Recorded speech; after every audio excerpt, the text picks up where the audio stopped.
sekarang saatnya kita latihan. Spiritual step. Langkah apa saja sih yang harus aku lakukan biar aku tambah cerdas secara spiritual. Nah, diawali dari kesadaran kekinian kedisinian. Nah, ini mari kita bangun sekarang kecerdasan spiritual kita. Pertama-tama diawali dari penerimaan, ridho terhadap situasi kita hari ini apapun itu.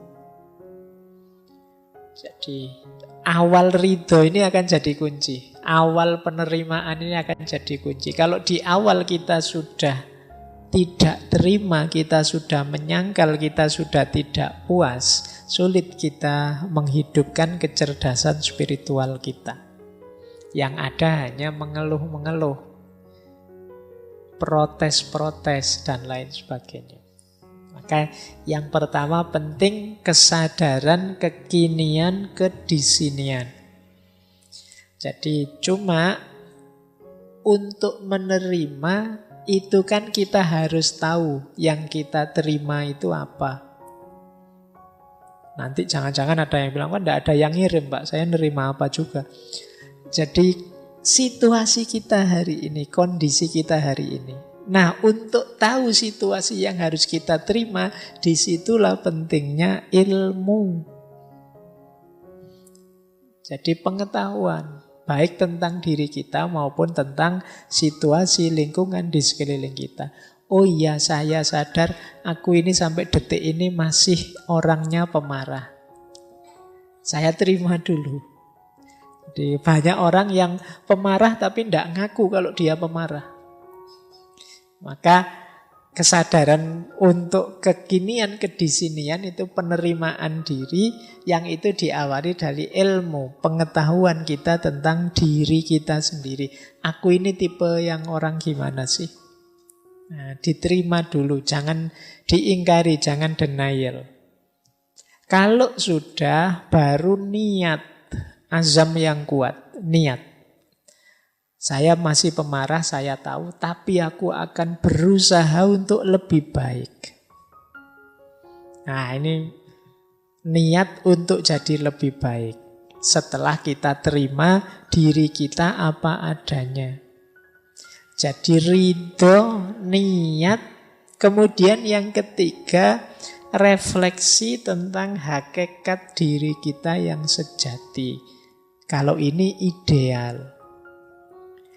Aku itu seharusnya bagaimana sih? Nah, ini idealnya, yang nomor 3.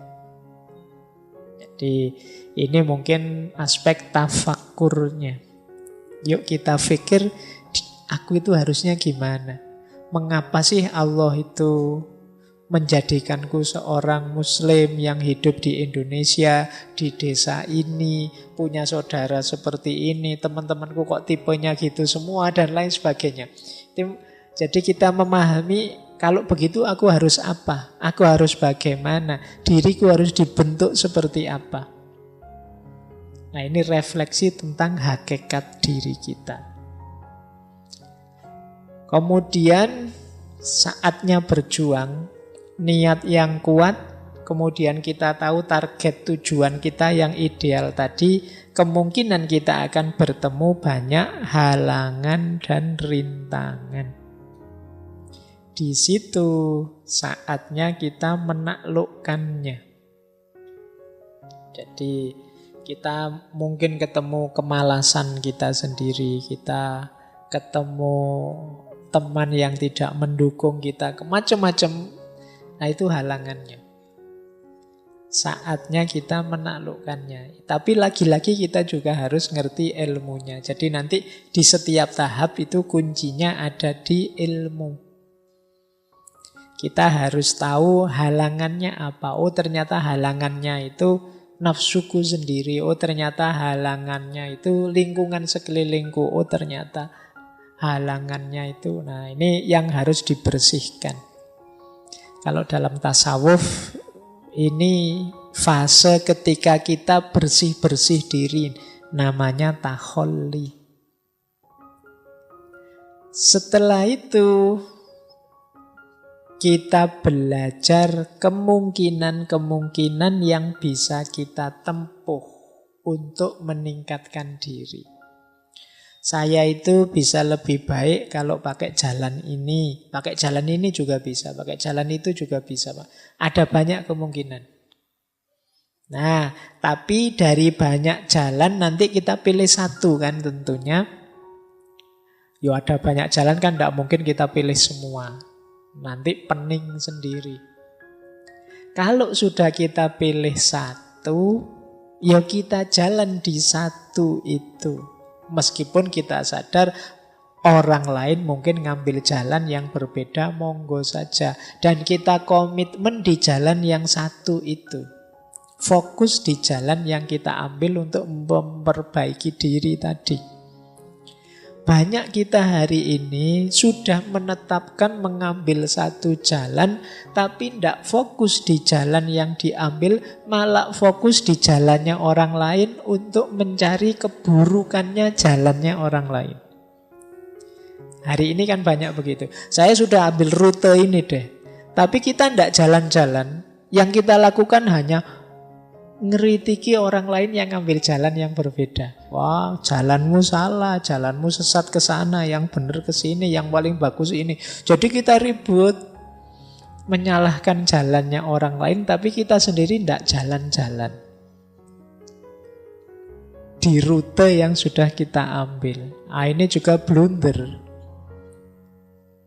Jadi kita tahu yang baik yang mana, tapi tidak kita jalankan. Ini bagi saya blunder. Apalagi kemudian kerjaan kita hanya mengkritik kiri kanan orang yang berbeda dengan kita. Jadi makanya yang terakhir itu komitmen di satu jalan, meski tetap sadar ada banyak jalan yang lain. Nah, ini rute-rute untuk menghidupkan kecerdasan spiritual. Diawali dari kesadaran dan penerimaan, dilanjutkan dengan niat, kemudian merenungi hakikat, selanjutnya menyingkirkan halangan, mempertimbangkan macam-macam jalan, dan pada akhirnya berjalan. Ngambil satu rute yang kita tempuh untuk meningkatkan kapasitas spiritual kita. Kalau kita sukses, kita akan dapat 5 hal itu. Entah satu di antaranya, entah 2 di antaranya. Alhamdulillah kalau bisa 5 di antaranya. Kalau 5 ya berarti bukan di antaranya ya, 5-5-nya. Nah, namanya spiritual gift. Kalau ini mengikuti dana Zohar tadi. Spiritual gift itu ada 5. Yang pertama, the gift of discernment. Jadi, kemampuan atau anugerah mampu mencerna. Jadi, anugerah mampu mencerna itu kemampuan kita untuk memahami. Itu anugerah. Kalau yang tadi diberi langsung pengetahuan oleh Allah, saya sebut laduni tadi, itu namanya the gift of knowledge, pengetahuan, anugerah yang kedua. Sebenarnya kita mampu memahami sesuatu itu sudah anugerah. Tidak usah menunggu jadi orang laduni yang tiba-tiba ngerti apa. Tidak, kamu bisa memahami sesuatu itu sudah anugerah. Banyak orang yang mati-matian ingin memahami, tidak bisa paham-paham. Itu anugerah. Loh, ngaji malam hari ini itu ada yang pahamnya 10%, ada yang paham 20%, ada yang tidak paham belas ini ngomong apa sejak tadi. Loh, kemampuan memahami itu anugerah sudah. Jangan menunggu, Pak saya belum dapat ilmu laduni, berarti Allah tidak sayang saya level. Tidak, kamu bisa memahami saja itu sudah anugerah. spiritual yang luar biasa. Nah, ada level 2-nya anugerah apa? The gift of knowledge. Kalau ini pengetahuan, kalau itu ya mirip intuitif laduniah tadi kalau ini ya. Memang kadang-kadang kita kejar tidak dapat-dapat, tiba-tiba oleh Allah dianugerahi pengetahuan. Ini namanya the gift of knowledge. Kita baca-baca buku, tidak dapat ide. Lagi nongkrong di angkringan malah, wah ada ide baru nih. Itu namanya the gift of knowledge. Jadi bagian dari sayangnya Allah pada kita, spiritual gift. Yang ketiga, the gift of wisdom. Kalau ini lebih dalam daripada sekedar knowledge. Wisdom itu kemampuan kita menemukan hubungan antara pengetahuan dengan kehidupan nyata. Itu namanya wisdom. Jadi kalau tadi kan sekedar pengetahuan, kalau wisdom itu kita tahu pengetahuan ini pasnya digunakan, manfaatnya digunakan itu di mana, kapan, dalam situasi apa. Ini namanya wisdom. Jadi, makanya filsafat itu cinta kebijaksanaan. Love wisdom. Berarti dia tidak sekedar berhenti di kebenaran, tapi dia juga membahas bagaimana kebenaran ini pasnya digunakan. Kapan, dalam situasi apa, untuk apa.